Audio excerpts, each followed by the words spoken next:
This is the business of Africa. If it's about Africa, then it's our business, bringing big and small business issues right to your doorstep. I'm incredibly excited to introduce a new segment on the podcast, and it's called Meet the Business of Africa. It's easy to get lost in despair and what looks like a slow pace of progress, but there is another side to the story. Men and women who are operating businesses that touch lives, make a tangible impact, and give us hope. We aim to get into the minds and hearts that drive change. It's a great pleasure to introduce to you one such business person. His name is Chris Wilkins. He's the CEO of Dynamic Tech Solutions, a global digital and technology solutions group providing digital services across multiple industries and sectors. And he's graciously agreed to share with us what keeps him going. Chris, a great pleasure to have you on the Business of Africa, and thank you very much for your time. Thank you, Dudu, and I think it's you who are graciously hosting me. I appreciate your time. Thank you. Maybe let's start with the work that you do. If you could please introduce that to our listeners and tell us how you got into this space. Okay, so in 1999, I founded a software company in Cape Town called DVT with a partner, and we looked around and thought, we can do this better. We looked at other service providers and said, we can write software quicker, we can be more reliable, we can communicate better, and we can deliver a better end product. And we started DVT, and that grew. We provided software solutions to enterprise South Africa, big companies, mainly big companies. And long story short, fast forward to now, 25, and Dynamic Technology is a group of companies which includes DVT, that company I founded in 1999, and all of them offer software and data service solutions across the board in multiple jurisdictions. That's in Africa, the Middle East, and the UK, and the Netherlands. My job is to make sure that each group company operates efficiently, makes a profit, that the MDs are happy, that their senior teams are happy, that they're incentivized correctly, and that we're pursuing the right clients, and ultimately that the whole group operates well and gives a return to shareholders. That's the long and the short of it. Right. There's obviously a lot in between and a lot of other things, but that is effectively my role. It's a non-operational role. It's I have MDs as report lines, and their responsibility to me on a monthly basis is to tell me why they are or they are not successfully running their business, and that may or may not be represented by profit. Okay. You mentioned that in 1999, you looked around in the industry and you thought, hang on, we've got something to offer, and I think we can offer it much better. How important is defining yourself firstly, defining your thinking differently, if there is such a thing? Because it sounds like you thought differently. Why was that important?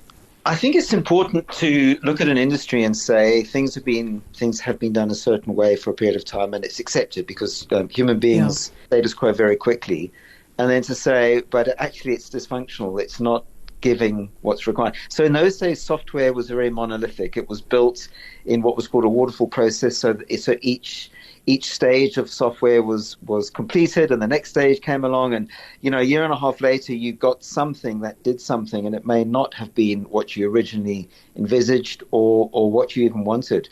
So we wanted to shorten the development cycles so that every 2 or 3 months you could actually see what was being built. And that was the essence of it. And then we wanted to fix a price to it too. So in those days as well, there was this open-endedness to cost of software.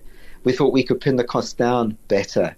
Some of it was a bit naive, but some of it did work. What we were offering and what we were saying, and then what we were delivering, that did make sense for clients. And we did pick up big clients quickly. So we grew the business fast, and it mainly worked. We can see what has worked, Chris, and I invite everybody that is listening to visit dynamictech.com. That is the website, and you can engage with the material. But when you speak of challenging the status quo, that comes with its own challenges, if you will, for lack of a better expression.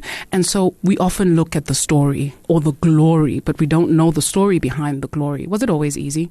No, it was never. Running a business, it doesn't really matter whether it's a software business or a property agency or a horticulture business. Running a business is difficult because the maths the maths has to add up at the end of the month. And it takes time for the maths to add up. In other words, your costs are always going to be a little bit more when you get started, and your income is going to be a little bit less. So somewhere there has to be sacrifices. So, I mean, there was a few times when I couldn't draw cash out of the ATM because I didn't have any money in my account, because we were the ones who were paid our salaries last. Mm-hmm. So that's a good example of how difficult it can be. And I think the difficulty lies in two things: is making sure you get along with your partners in the business. That's a big one. And making sure that your cash doesn't run out. That's obviously a very big one. Those two are the biggest reasons why companies or businesses, new businesses, fail. How have you managed your finances? How important is that element in running a business? Yes, the cash. So, look, if partners fall out, obviously it's a big problem, because then you've got a dysfunctional business. But most companies have cash issues. You have to spend money to make money. And when cash flow is tight, if you're a founder of a business, I'm not talking about a big established business that's owned by shareholders and listed. I'm talking about smaller companies that are owner-run, owner-led, owner-funded. When the money starts to run out, it's very, very stressful. You're the first person that has to sacrifice salary. But the thing is, everybody wants to make money, but the process of making money it's not a nice business. It's there was that saying by, I think it was Steve Jobs, where he said nothing was ever achieved by reasonable people. Most of us want to be we want to be reasonable, we want to have nice affable conversations, and we want everything to sail along smoothly, but starting a small business isn't like that. You're always pushing and prodding and poking and cajoling and getting people to do things that they might consider unreasonable, and you have to find a way to do that. So becoming uncomfortable, essentially, and sitting in your discomfort, more so when you speak of the process of making money not being easy. That's right. Getting used to the feeling of discomfort that you might have to carry for a while. And you do get used to it, and hopefully it doesn't change you, for the worse over the years. But you do get used to it, and you get used to understanding where you have to go, where your team have to go emotionally and psychologically to actually start giving a return. And I'm not talking about super profits here, making more than your share of what the market's giving.